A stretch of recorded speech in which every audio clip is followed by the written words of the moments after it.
I am so happy today to welcome on board Reed Olson from Minnesota. He's our new Democratic chair, and we're just so excited to have him on board helping us out with term limits as we get very active out there in Minnesota. So thank you, Reed, for being part of our organization.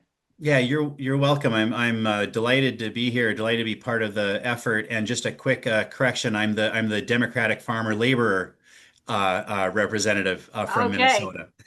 We're Okay. very proud of the farmer labor at in the especially folks like me that come from a strong farming background. Oh, I can certainly understand that. So tell us a little bit about yourself. All right. Well, yeah, again, my name is Reed Olson. I live in Bemidji, Minnesota. For those of you that don't know where that is, it's in north central Minnesota. We're about, I don't know, hour and 15 minutes from the Canadian border. I You are very northern. We are very northern, yes, and maybe you can hear that in my accent. I can't. We don't think that we have accents. We think everybody else does. But yeah, I'm up here in northern Minnesota. I am a small business owner. I own a small restaurant, coffee shop, and but my day job is running two homeless shelters in the Bemidji area. Wow. Um, I am a former Bemidji City Council member and also a former Beltrami County Commissioner.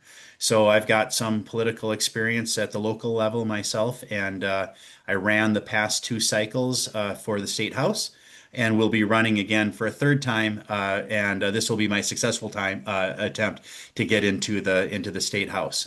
So I have a little bit of political experience in my background, and yeah, just very, very happy to be part of this show. Wow. Why did you get involved with term limits? Uh, Trying to think of how to talk about that. I want to give a little bit of a plug to my late grandfather, who was unappreciated in his own time, but very much a independent political thinker. Um, I remember him telling me he and my father, though he's my maternal grandfather, but he and my father are probably the biggest reasons why I've gotten into politics, into elective office. My grandfather said to me once, he said, political office should be like jury duty, that everybody should do it. It shouldn't be a career. It shouldn't be one person doing it for 50 years, but we should all take our turns. And he said, and you shouldn't necessarily even be happy that you got picked. But a strong representative democracy is when we have really revolving doors in those offices, and we have people serving their time, and then moving on, and then other people coming in, so that we get a broad representation of our community in those positions. And that's something that I really agree with and feel strongly about. I think we see what happens when we have people that are in office for multiple terms. They end up becoming so powerful. They've got connections to the lobbyists. They've got strong connections within their own parties, and they're almost impossible to run against because a newcomer coming in doesn't have the money, doesn't have the connections, and so we get trapped with individual politicians that get to sit in these positions well there. And we've seen modern examples. I'm a DFLer, but I'll pick on the Democrats. We saw Feinstein in office way past the time that she should have Yeah. been. We could maybe say the same about Biden. We could look at Byrd. I forget where he was from, but he was there for over 50 years. There's examples on the, Honor. on the Republican side as well. Yeah. Plenty of examples. We all know them. But to make it an even playing field so that regular average Americans can run for office, which was the design of our founding fathers, to get back to that, I think having a really serious discussion about term limits is what we need to do to try to kind of even the playing field. Well, I couldn't agree with you more. Why do you think term limits is so important for us to enact on Congress?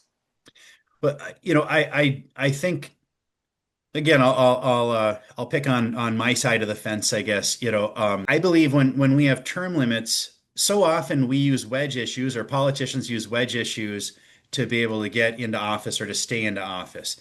But then once they're in office, so look at a big thing in the Democratic Party is what was codifying Roe v. Wade. They had ample opportunity to do it, but as long as it wasn't codified in federal law, it was something that we could run on and say, well, if you don't elect us, the Republicans are going to reverse Roe v. Wade or whatever. And so you need to vote us in. In the last 20 years, the Democrats had control of the House, the Senate, and the presidency. Did they codify Roe v. Wade? No, because it was such a powerful campaigning message. It was such a powerful fundraiser that they never solved the issue. Now, if you're only going to be in office for 3 terms in the House or 5 terms or whatever that would be, but say 3 terms in the House, 2 terms in the Senate, and you have these priorities, you're going to try and get those priorities done. You're not going to leave them on the table because they're such powerful campaigning tools. So I think we would have a more effective government. Plus, I think it would also break down the cozy relationship between long-term long-term Congress people and the lobbyists. You get these cozy relationships. They just work hand in glove with each other. They, go to each other's kids' baptisms and bar mitzvahs or whatever. And we don't really want to have that close personal relationship, and this might help break it up. Also, this isn't maybe germane to this, but I would say that if we coupled that with barring former lawmakers from being lobbyists for 10 years or something, that could really break the stranglehold that lobbyists have on Congress. That's great. Oh, I couldn't agree with you more on your feelings on this, and we feel that way at term limits as well. What do people out in Minnesota think of term limits? Well, it is in Minnesota, whether you're in, Minnesota is even though, I mean, it's a fairly diverse state because we've got a large metro that has about half the population, and that's a very diverse community. And then out in the hinterlands, out in northern Minnesota, like me, or western Minnesota, it's a lot less populous. Here we have a lot of tribal communities as well. But this is a very majoritarian position in Minnesota.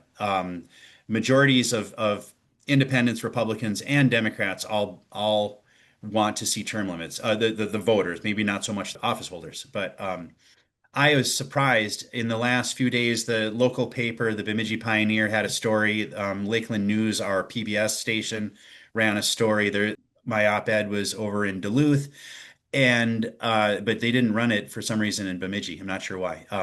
But the just today I was at a coffee shop and someone tapped me on the shoulder to thank me for taking up this cause. And I've gotten so many emails, phone calls, text messages, Facebook messages, of people thanking me for taking this up. And not just my supporters, it's not just from the choir or whatever, people that I don't even know.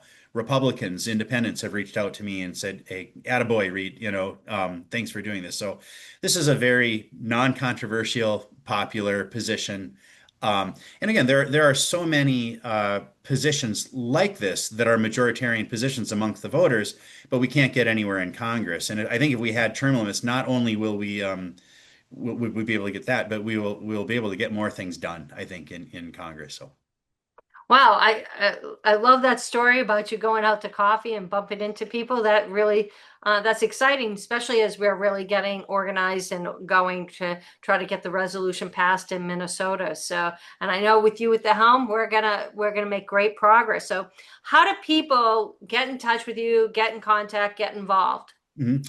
Well, you can always email me at Reed at Vote Reed Olson. That's ReedJolson. No, wait, I'm sorry. I'm confusing I have too many email addresses. Reed at Vote Reed Olson. ReedOlson. No J, right? No J. That's my middle name, and I have another address that has the J in there. I'm sorry. Okay. Yeah, All right. ReedOlson. All right. And yeah, and you can give me a call. Everybody around town has my phone number. I'm not afraid to give it out. It's 218-766-0383. Give me a call, send me an email. You can find me on all the socials, just look up my name and you'll find me.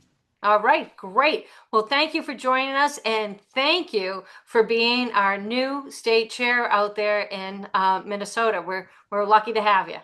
I am super excited to get to work. Yeah, thank you so much, Holly. Thank you.